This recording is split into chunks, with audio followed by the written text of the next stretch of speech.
안녕하세요 여러분, 노엘라입니다. 오늘은 억눌린 감정을 건강하게 표출하는 방법에 대한 이야기 해보려고 합니다. 우리는 살면서 참 많은 여러 부정적인 감정들을 느끼고 삽니다.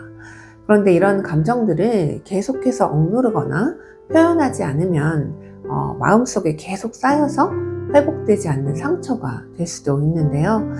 지난 영상에서 제가 말씀드렸던 것처럼 예전에 저처럼 울려고 해도 울지 못하는 상태까지 갈 수도 있는 것이죠. 그래서 이번 영상에서는 이런 부정적인 감정들을 표출하는 7가지 방법과 이런 감정들을 표현하는 것이 왜 중요한지에 대한 이야기 다뤄보려고 합니다. 감정을 표출하는 첫 번째 방법은요, 바로 울기입니다. 네, 울음은 억눌린 감정을 표출하는 자연스러운 방법이죠. 슬픔, 분노, 실망 이런 감정을 처리하고 정리하는 데 도움을 준다고 합니다. 울고 나면 후련한 느낌 드신 경험 많으시죠? 네, 눈물과 함께 감정을 털어내는 것은 약한 것이 아니라 오히려 강한 사람이 자신의 감정을 받아들이는 행동이라고 하고요. 울음은 스스로를 정화시키는 강력한 치유도구로 알려져 있습니다. 감정이 쌓였을 땐 마음껏 울어서 표출해 보시기 바랍니다. 두 번째는 글쓰기입니다. 글쓰기는 마음속에 억눌린 감정을 해방시키는데 가장 간단하고도 효과적인 방법 중 하나인데요. 방법은 다름 아닌 자신의 감정을 바로 글로 써 내려가는 것입니다. 무슨 일이 있었는지 구체적으로 적으셔도 되고요. 그저 떠오르는 대로 받아 적으셔도 됩니다.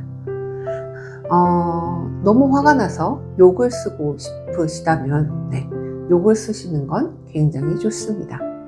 사실 욕 일기는 스트레스 해소에 적극 권장되는 방법이기도 한데요. 이 이야기는 다음 영상에서 좀 더 구체적으로 다시 다루도록 하겠습니다. 관심 있으신 분들은 알림 설정 해두시면 될 것 같네요. 자, 이렇게 마음을 받아 적은 글은 보관하셔도 괜찮지만 찢거나 태워버리는 것을 저는 권장을 드립니다. 그래야지 적을 때 자기 검열 없이 자유롭게 적으실 수 있거든요. 세 번째는 바로 그림으로 표현하기입니다. 그림은 말로 표현하기 어려운 감정을 시각적으로 풀어내는 강력한 도구죠. 미술의 소질이 없어도 전혀 상관이 없습니다. 중요한 건 그림을 통해서 자신의 감정을 자유롭게 표현한다는 것이기 때문이죠. 그래서 그저 아무 색깔이나 마음에 닿는 색깔을 골라서 막 칠해도 상관이 없고요. 아니면 연필이나 볼펜으로 선을 막 그린다든지 점을 막 그려도 괜찮습니다. 그저 손이 가는 대로 그리면서 자신의 감정을 풀어내는 과정 자체가 치유가 될 것입니다. 네 번째, 춤추기입니다. 좋아하는 음악을 틀어놓고 방 안에서 자유롭게 춤을 추는 거죠. 춤이 힘들다면 그저 몸을 움직인다 라고 생각해 보셔도 괜찮습니다. 그 움직임과 같이 감정도 털어내는 그런 방법인데요. 아무 생각 없이 출 수 있는 막 춤일 때 효과가 더 좋지 않을까요? 다섯 번째, 노래 부르기입니다.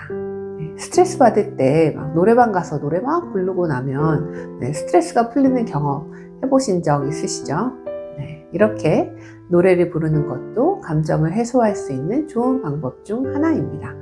특히 자신의 심경과 딱 맞는 가사의 노래를 부를 때 마치 공감받는 느낌을 받으면서 치유가 이루어진다고도 하죠. 여섯 번째는 바로 이야기하기입니다. 슬픔은 혼자 견디려고 하면 더 무거워질 수 있습니다. 어떤 감정이든 마찬가지죠. 그래서 믿을 수 있는 친구나 가족이 있다면 속 얘기를 좀 털어놔 보시고요. 이것이 좀 불편하거나 불안하다 하시는 분들은 전문 상담가를 찾아서 이야기를 한번 해보시는 것도 좋은 방법이 될 수 있을 것 같습니다. 마지막으로는 자연과 대화하기입니다. 자연은 우리 마음에 긴장을 풀고 평화를 가져다 주죠. 그것은 그냥 자연이 가진 힘인 것 같습니다. 그래서 멀리 가기 어려우신 분들은 그냥 잠시나마 밖에 나가셔서 산책을 하는 것만으로도, 아니면 하늘을 잠시 바라보는 것만으로도 많은 위안을 받으실 거라고 확신합니다. 여러분, 감정은 억누르거나 외면한다고 해서 절대 사라지지 않습니다. 오히려 우리 마음 깊은 곳에 자리 잡고 있다가 그 감정이 다시 건드려졌을 때 더 크게 올라올 수 있어요. 그래서 이를 건강하게 표출하는 것은 굉장히 중요합니다.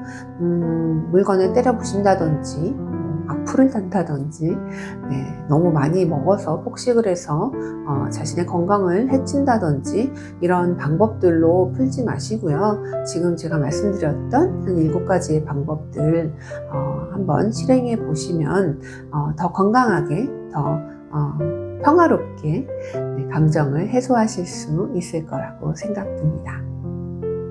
오늘 소개한 7가지 방법 중 여러분들에게 가장 잘 맞는 것을 찾아서 실천해 보시기 바라고요.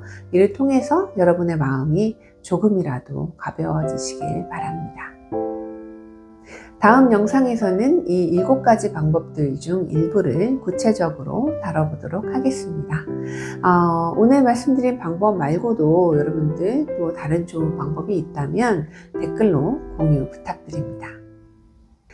자신을 사랑할 준비가 되셨다면 좋아요 눌러주시고요. 저와 함께 셀프마업 실천하실 분들은 구독 눌러주시면 되겠습니다. 아니, 울라 그러면 막 눈물이 막 나오나? 응? 그리고 글 쓰고 그림 그리고 어쨌든 이것도 다 시간이 있어야 되는 거잖아. 응? 그리고 노래 부르고 춤추고 그걸 아파트에서 어떻게 해? 응? 그리고 또 뭐 했었지? 얘기하는 거.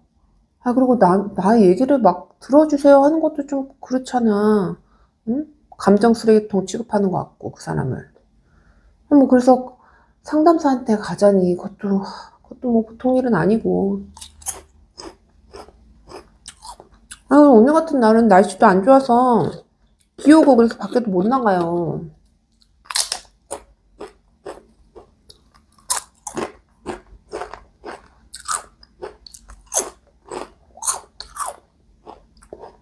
맛있네.